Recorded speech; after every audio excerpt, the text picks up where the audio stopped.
underground, secretive, hidden, clandestine, concealed, surreptitious, undercover, private, furtive, desperate. My name is Doris Keevan Frankie, and this is the story of Archer Alexander and the Underground Railroad. In 1885, a small book was published in Boston by a Unitarian minister named Reverend William Greenleaf Eliot, a founder of Washington University in St. Louis and a member of the Western Sanitary Commission. When a descendant of Archer Alexander contacted me asking for help in locating the grave of Archer Alexander, I suggested that book. But that's when I discovered that not everything I read in Eliot's book was accurate, and that it was actually historical fiction. And that's when I set out to discover the true story.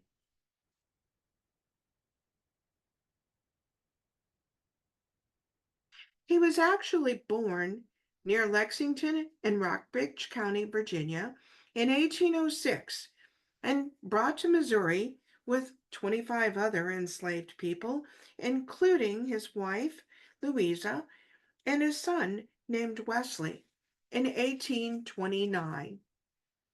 Archer and Louisa were forced to leave their son Wesley behind in Louisville, Kentucky. That son, Wesley, is the great great great grandfather of Muhammad Ali.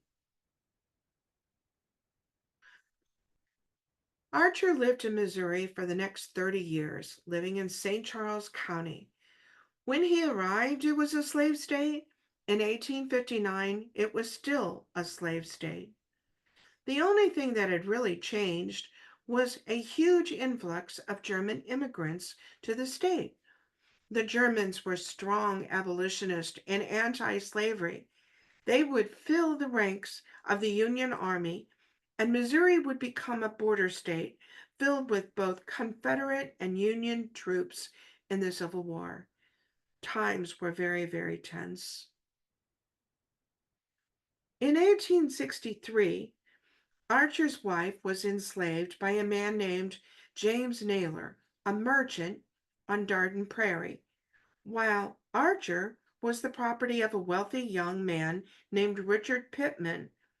Archer had gone to visit his wife and would overhear the area's Confederate men planning to destroy the vital railroad bridge that you see here in the background.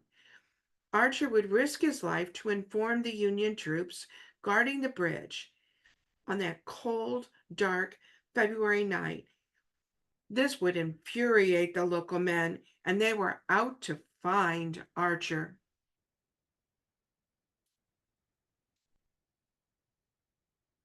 Archer would have to disappear using the Underground Railroad. If caught by the slave patrol, he most likely would be lynched. The Fugitive Slave Law of 1850 required that Missourians return any fugitive slaves to their owners. Not all Missourians recognized the U.S. law in place, as Missouri was under martial law in order to keep order. The Underground Railroad was never an actual railroad, and there was nothing underground. Yet the stories of resistance to enslavement through escape and flight via the Underground Railroad, that history continues to inspire people. The Network to Freedom refers to the efforts of enslaved African Americans joined to gain their freedom by escaping bondage. Wherever slavery existed, there were efforts to escape. These acts of self-emancipation labeled slaves as fugitives or escapees or runaways, but in reality, they were really freedom seekers, a much more accurate description.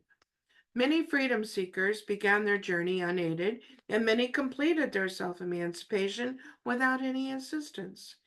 But as time grew, as slavery was legal in the United States, there was an increase in active efforts to assist many to escape. That Network to Freedom recognizes all of them. Many families would seek shelter with Union troops. There was a contraband camp near the Peru Creek Bridge where the Union troops, who were all German immigrants, who gave refuge to those fleeing enslavement. This, too, was the reason that Congress had to create the Second Confiscation Act to act upon those enslavers that were treasonous to the U.S. government and had used their enslaved against the Union cause. Many sought refuge in contraband camps. Sometimes this could be or would be the first step on the Underground Railroad in Missouri. Then it happened. On a cold February night, Archer Alexander had joined with 16 other freedom seekers, and suddenly they were caught by the local slave patrol on the south side of the river. An abolitionist who was trying to help the freedom seekers was using his boat, kept at the Howell's Ferry landing, and was taking them across when they were discovered. It was the middle of the night, about 3 a.m., on a dark, cold February night. It was on the south side of the Missouri River, on the old Bonhomie Bottom, where the St. Louis Road meets the ferry. Today, this is near where Interstate Highway 4064 bridge is. The group was put up at a tavern awaiting the arrival of their enslavers. The slave patrol was looking forward to their reward. But that night, Archer was able to escape the tavern and continue his journey. The others were less fortunate, and as he watched from the reeds nearby, he would see them taken off. Archer Alexander would continue his journey. He slept in the daytime and traveled in the dark of night. Perhaps there were others who were friends who helped him along the way. This was a treacherous and dangerous journey. When he reached the outskirts of the city of St. Louis, he would find refuge in an abolitionist home. Reverend William G. Elliott would have to secure an order of protection from the provost marshal, and then he sent a message to Pittman asking to purchase Archer. If he was able to purchase him, he wanted to emancipate him and give him his freedom. But Elliott's message gave Pittman the location of where Archer was. Pittman sent men to retrieve his property and hold Archer in the city jail until he arrived.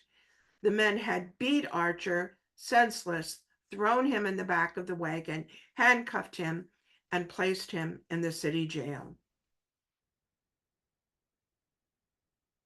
But again, Pittman's plan was thwarted, and instead, Elliott alerted the provost marshal as to what had occurred, and Archer was found and returned to Elliott's protection. And eventually, on September 24th, 1863, Archer was given his freedom for important services to the U.S. military. Pittman was found guilty of treason, and his property, including all of his enslaved and Archer, was confiscated by the U.S. government.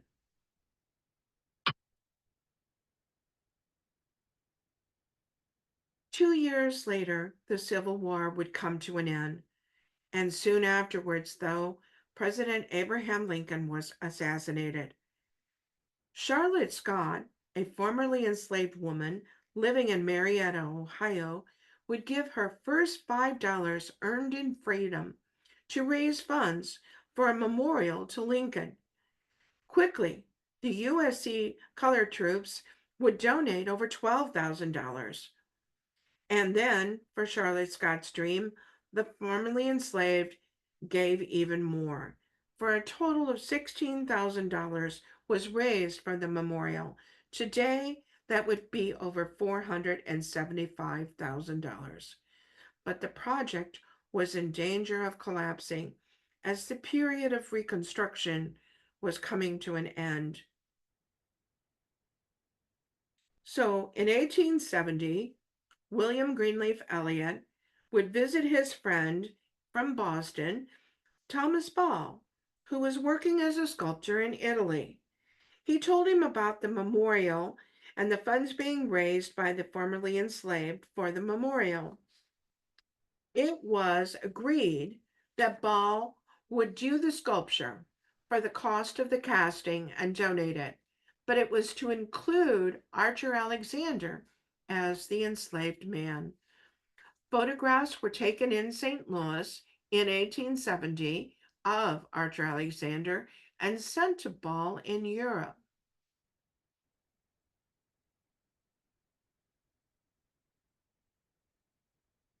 In 1876, the Emancipation Memorial, a memorial to Lincoln and gratitude for their freedom.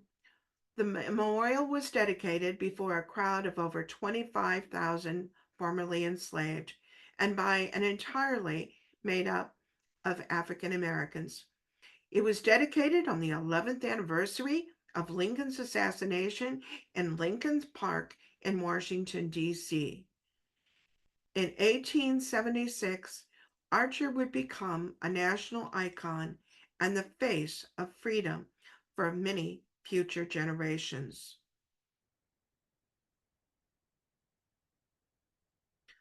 Archer Alexander passed away in 1880 and was buried not in Centenary Cemetery as Eliot had written, but in an unmarked grave in Common Lot number 11 in der Deutsche Evangelical Kirche, or today's St. Peter's UCC Cemetery on Lucas and Hunt Road in Normandy. When the cemetery learned of the burial, they gave a location for a memorial to be placed for Archer Alexander. And today, the famed sculptor Abraham Moeller will create that memorial for Archer Alexander. In 2023, the National Underground Railroad Network to Freedom would acknowledge and list Archer Alexander's burial site.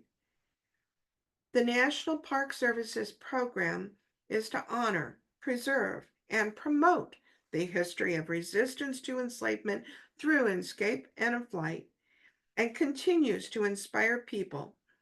Through its mission, the Network to Freedom helps to advance the idea that all beings, all human beings, embrace the right to self-determination and freedom from oppression.